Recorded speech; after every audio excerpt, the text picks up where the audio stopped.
Hi everybody, welcome to another Chat with Deb. It's a very cold, rainy, blustery October day here in Wisconsin, so it's a great day for us to talk about digital citizenship and a great new tool that I found called Annotary. So this is the site Annotary. It's just annotary.com. When you go there, you sign up for an account, and you can also add the extension, which you can see I have right up here. And what I'm going to be demonstrating for you in just a minute, how Annotary can allow you to actually mark up a page, but it can also be used to curate the web because, as you can see here, it will keep bookmarked any sites that you use with Annotary just by saving them to the site. So these are all different people who are curating the web using this site called Annotary, and I'll show you how it works in just a second. So today we're going to talk about digital citizenship, and I'm going to show you how Annotary could be used as a teacher to have your students show you what they see on a website as they're trying to evaluate that website for credibility. One of my favorite resources is Kathy Schrock's Guide to Everything, and on her site, which I will share the link underneath this blog post, there's a part to this website that has sites to use for demonstrating critical evaluation, where your students can go to these different sites and determine whether or not that site is a credible, reliable source. So I'll start by clicking just on this first one here. It's called Aluminum Foil Detector Beanie. And what I would do is give the link to the site to my students, and I would have them use the extension. When I click on this extension, you can see it opens a toolbar. And one of my first choices is to simply save this link to my account. So I can put a note here if I'd like. It already titled it for me. I can make collections. So this collection I'm doing right now is called Analyze These Websites, and I'll save that page right into my account. Then I can use a highlighter to go through this site and actually highlight things on the web page that I feel show either that the site is not credible, not believable, or just simply is not a reliable source. They can highlight the text. When they highlight a part of the text, a sticky note comes up in which they can actually type what they are thinking about this part of the text. Then they can move through the web page, go to another part, highlight more text, and add more sticky notes. You can just highlight the text and delete the sticky note if you wish, and then of course continue to make more notes. And so you can see once I'm back on my Annotary account, here is the actual web page that I have just marked up, and I could easily continue to edit this web page and mark it up more, or I can choose to share this out with others. So it simply gives me a link that I can copy, or I can share it on various social networks or other forms of email. So it'd be really easy for me to share with my teacher whatever I've marked up on the page to show the teacher what I'm seeing or what I'm thinking.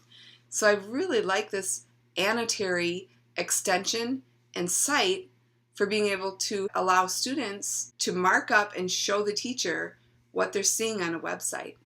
I'd like to share with you another example of a lesson you can do for digital citizenship. This one I put onto BlendSpace, and I'm happy to share the link to this in case you'd like to use this in your classroom.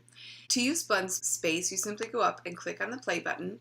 The first thing we're going to do is be showing a video, and we ask the students while watching the video to look for this imagery. Then I play the video. And when the video is over with, I ask the students to go back and tell me what the different imagery represent about their digital footprint. Then the next thing we do is from Common Sense Media, one of my favorite resources for digital citizenship. This is an activity where the students have to decide between two different profiles of people who would be the best host for a TV show. So in groups, they look at Linda's profile, and they also look at Jason's profile. So what I would do is I would go to Common Sense Media, go to this lesson. It's called $1 Trillion Footprint. You can search for it right up here in their search bar. When there, you can download the materials, which basically when you download the materials, you're downloading the information for the teacher, but you also have the two profiles, which will be right here a little bit further down. So I have another tool which we can use to annotate this page to allow the student to show the teacher what they're seeing. This tool that I'm using now is for a PDF, which this document is downloaded as a PDF. This tool is called Notable PDF, and you can get this in the Chrome Web Store. When you're on a PDF, you can click the extension. You can then drag a file or open from Drive any PDF. So in this case, I've downloaded the materials from Common Sense Media, so I can simply click and bring that PDF in. It will give me a full toolbar right over here, in which I, as a student, can now go through the PDF, find the first profile for Linda. I can use my text selector to actually select text. I can also use the A tool to write a note. I can again put some highlighters in my text. And I can include little notes as well. So this is very similar to the first extension that I showed you, except this one allows you to do just a little bit more, but it only works on a PDF.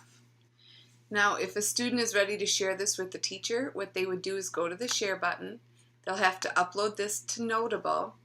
It takes just a minute. And once it's uploaded, then they are able to share this shortened link with their teacher. You can just click copy link, send the link to the teacher, and the teacher can then see what you've written or marked up on your page. Well, I hope that this has been helpful and that you'll consider using one of these extensions to have students mark up a page, whether it be a web page or a PDF, and share back with you what they see with their critical eye.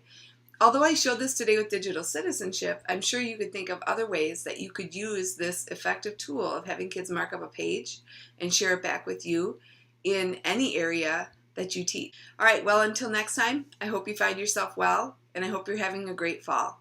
Bye, everyone.